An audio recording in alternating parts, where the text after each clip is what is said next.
জামাই আদর উপভোগ করতে যাব আজকে মুন্সিগঞ্জ। তাই চলুন সবাই আজকে মুন্সিগঞ্জ ঘুরে আসি।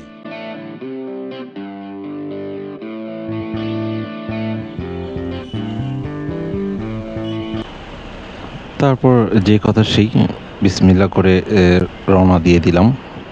তারপরে কিছু দূর যেই আমরা আবার আমার বাইকের তেল শেষ, তো তেলটা ভরে নিলাম যেন সামনে কোনো বিপদে না পড়ি।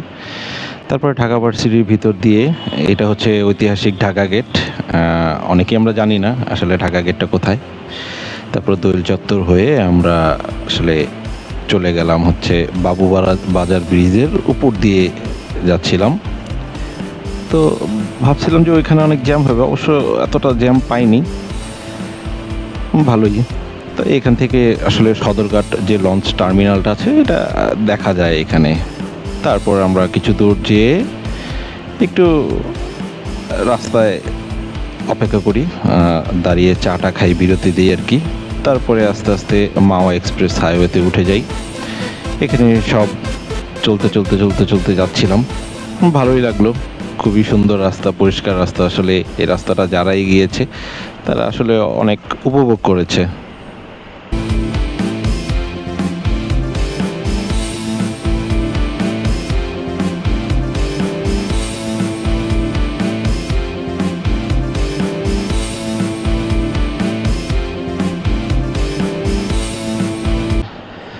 তারপরে আমরা মাওয়া হাইওয়ে এক্সপ্রেসের যে বাম দিকে যে লেনটা আছে, আমরা ওইখানে দাঁড়িয়ে কতক্ষণ অপেক্ষা করি, একটু সময় কাটাই। তারপরে ওইখানে থেকে আবার আমরা রওনা দিই শ্রীনগর হয়ে, একটা বাজার শ্রীনগর, ওই বাজারের ভিতর দিয়ে তারপর আমরা চলে যাই। আর ভিতরে কি বলবো, অটো আছে, সবাই সাবধান, টেসলা যেটাকে আমরা বলি। ভিতরে ঢুকে আসলে মুন্সিগঞ্জের যে অপরূপ সৌন্দর্য বাড়ি, এই বাড়ি আপনারা যারাই দেখেছেন সবাই এটা মুগ্ধ হয়ে গিয়েছেন, আমিও মুগ্ধ হয়ে গেছি। আসলে এরকম বাড়ি, টিন সেট বাড়ি এত সুন্দর হয় আসলে মুন্সিগঞ্জ এই দিকটায় যদি আপনারা না আসেন আসলে দেখতেই পারবেন না যে আসলে এরকম সুন্দর বাড়ি আছে এই বাংলাদেশে। এবং রাস্তা অনেক সুন্দর, রাস্তা অনেক সুন্দর, আপনারা অবশ্যই দেখছেন যে এই যে রাস্তাগুলো। তারপরে আমরা পৌঁছে গেলাম।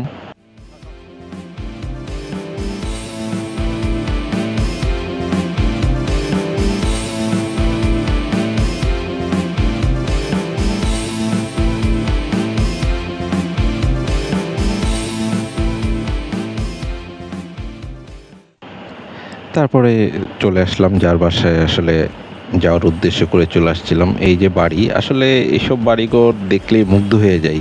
তারপরে আমরা এমন একটি রাস্তা দিয়ে যাই, খুবই সুন্দর চিপা রাস্তা। তারপরে এই যে চলে আসলাম গ্রাম বাংলার ঐতিহ্য ঢেকি। অনেক দিন পরে দেখলাম এই ঢেকি। আগে যখন আমরা নরসিংদী বেড়াতে যেতাম ছোটবেলায় দাদির সাথে, তখন আসলে এই ঢেকিগুলো দেখা যেত। আর এই যে সুন্দর বাড়ি, ভালো। তারপরে আমরা শরবত আপ্যায়ন চলছে এখন। পিঠা ছিল হাঁসের মাংস দিয়ে। এই যে জামাই, যার উদ্দেশ্যে হচ্ছে আমরা এখানে চলে আসলাম জামাই আদর দেখতে, উপভোগ করতে, মুন্সিগঞ্জের জামাই আদর। তারপরে আমরা আস্তে আস্তে নাস্তা করলাম।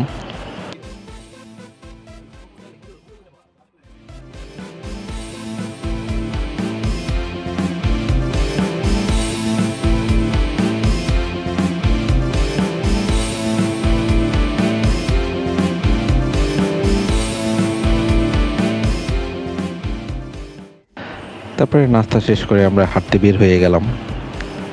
আসলে গ্রাম বাংলায় খালি পায়ে হাঁটাটা আসলে সৌভাগ্যের। ঢাকা শহরে যারি আমরা থাকি, আসলে খালি পায়ে হাঁটা হয় না। পড়াচুরি করল আজকে একটাই পাইছে ভাগে ঘুরে পার দিয়ে মামা হাঁটতেছে সবার মতো না।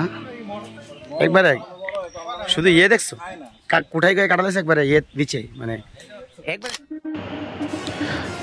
চুরি করে আম পাড়তেছি আমরা, এখন আম ভর্তা খাবো।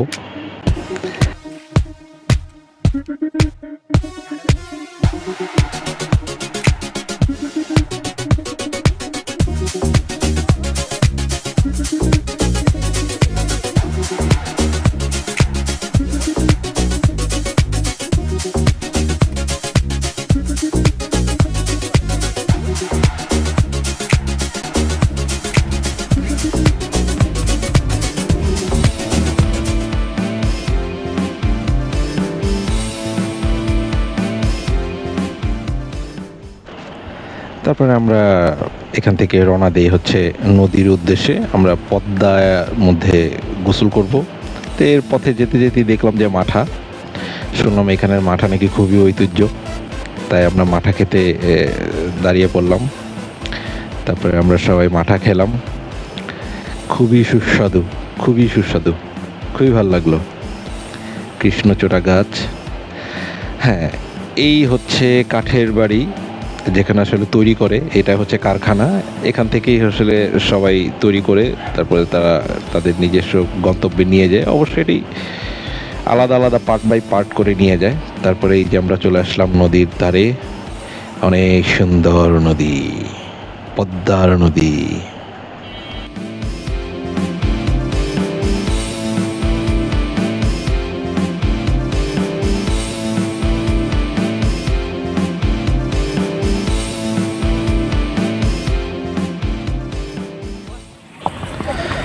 ছোটবেলার কথা মনে পড়ে গেল। ছোটবেলায় আমরা পুকুরে গোসল করতাম, আর এই হচ্ছে আমাদের এক ভাই, যাকে আমরা জলহস্তি বলতেও পারো, ছোটখাটো একটা।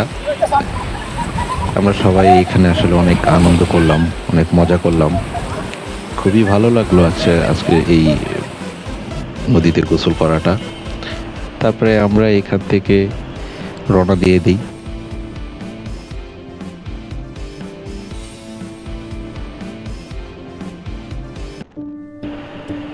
এই তো চলে আসলাম দুপুরের খাবারের আয়োজন। অনেকগুলো আইটেম করেছে তারা, ভালো লাগলো। সবগুলো খাবারই খুবই সুস্বাদু হয়েছে, ভালো লাগলো।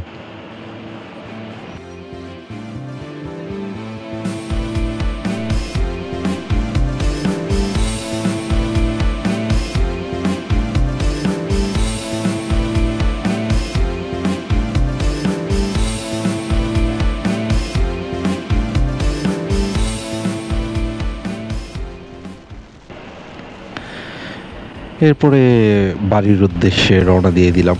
আজকে সারাটা দিন মুন্সিগঞ্জে কাটালাম, খুবই ভালো লাগলো, খুবই সুন্দর একটি দিন কাটালাম আমরা সব বন্ধুরা মিলে।